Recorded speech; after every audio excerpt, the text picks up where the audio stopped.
Hello, this is Kane here with my first video for this channel. Mainly this is just to test out all of the recording things I have and do some bit of editing, which I've never done before. So I just thought I'd do a bit of painting and just talk you through what I'm doing.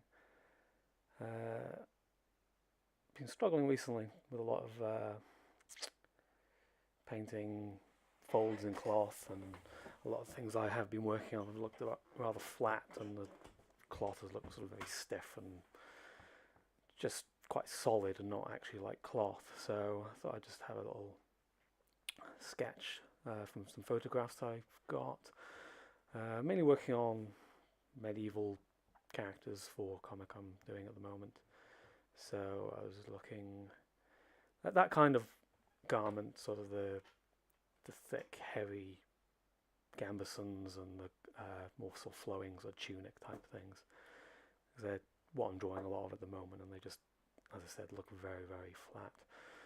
So I think the two photos, I think this one is from, the photo I'm working from on this one is one I took at Caerphilly Castle, I believe, several years back.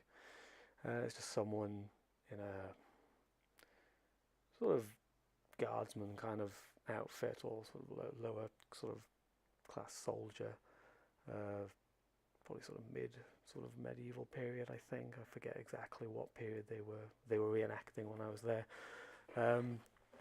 So I'm just trying to get an idea of the folds in the cloth and just trying to figure out how to paint them, really. I mean, I'm fairly new to painting, and I'm trying to do painting more than I am drawing, and it's very difficult getting used to not using lines for everything. And obviously with folds you do need to use some amount of line, but it's just trying to keep it to a minimum, really, and try and look more at the form and the tone and all that. Probably I'd talk you through it a bit more than that, really, if I could, but I have no idea what I'm doing, and I'm mainly just talking over something I've pre-recorded. As this ended up being about 50 minutes long, I think, which is far too long for anyone to sit through. So I've sped it all up, and I'm just having a little look if there's anything I can talk about with it, really. As I said, this is really more of a test. I don't expect many people to watch this, if any. Just get used to all the new things I'll need to be learning. There's a large dark piece in the centre. That was a blue section of the gambeson in the photograph, when the rest of it is sort of creamy off-white. So I was trying to really get across the difference in the tone on them, which is again one of those tricky things, in that sort of not, so the darkest area of the white is not going to be as dark as sort of the lightest area of the blue section, or the grey on the trouser. So that is quite a tricky thing to capture as well. I think I did a reasonably good job on this one, better than I have previously on other attempts. As you can see, I'm just blocking in some of the kettle helm there. I'm trying to avoid getting too deep into doing, the entire figure, because it would take me a long time and detracted from getting the folds in the cloth right. But I wanted to put a little bit in there, just to, it just helps with placement of the folds and the other areas.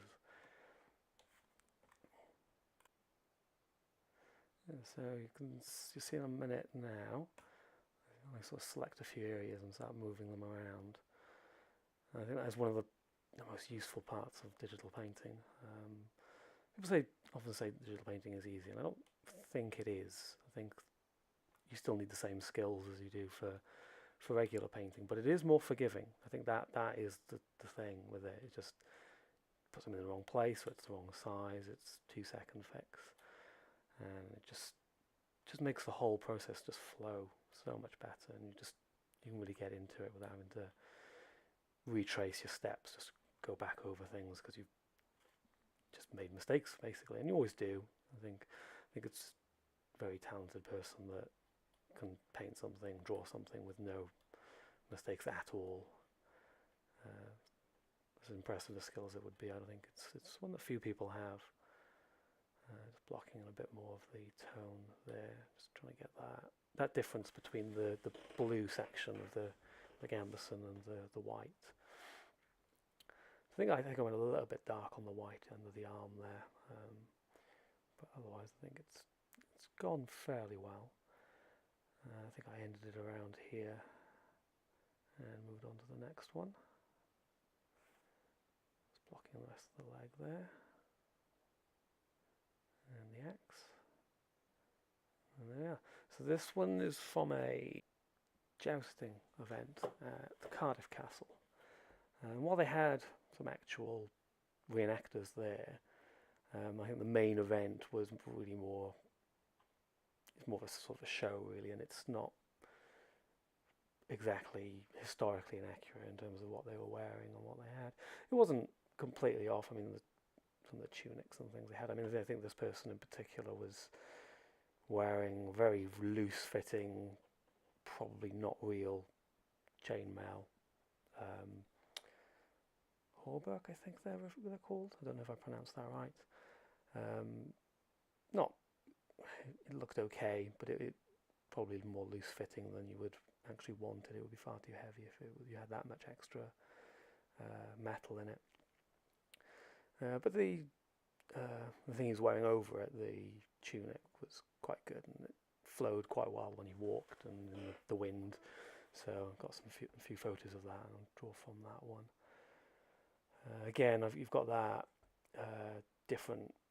completely different colours and different tone in the sort of local colour of the tunic, which obviously reflects light different and shows up differently. And you've got the I think it was a darkish blue and an orange. You can see on the left arm there, I'm just putting in some of the mail texture using some custom brush that I made a month or two ago.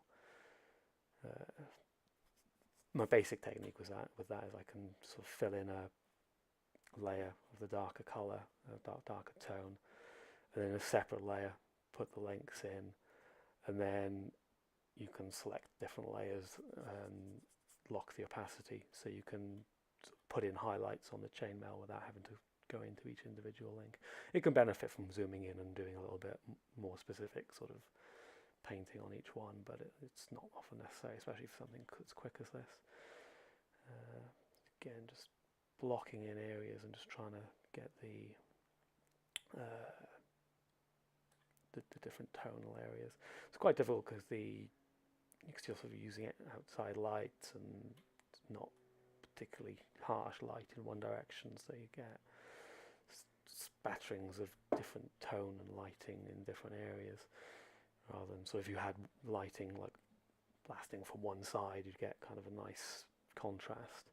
So trying to figure out a contrast and try and separating those tones out with substandard, I suppose, reference can be difficult.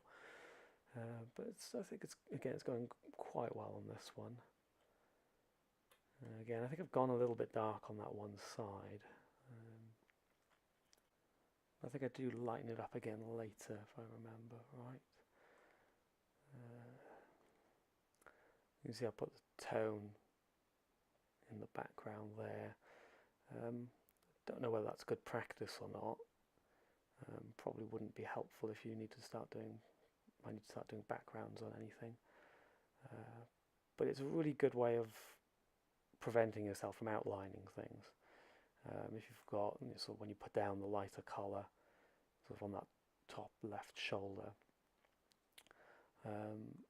it can blend in with your base colour, and so the temptation always ends up being there to put a bit of an outline around it to differentiate them. So sometimes just laying that down at the back so that it pops out and you're not tempted to outline things is helpful in avoiding that sort of line dependency when you are going into more of a sort of painterly style. Just trying to last clean up of that some main section of folds on the front of the tunic there. Accidentally selected the blur tool and moved a load of things around.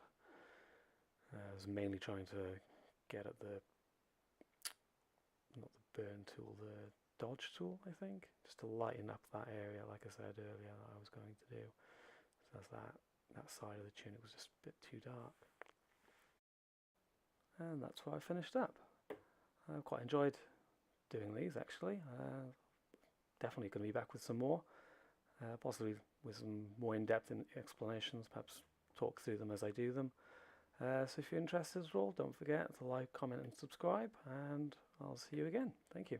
Bye.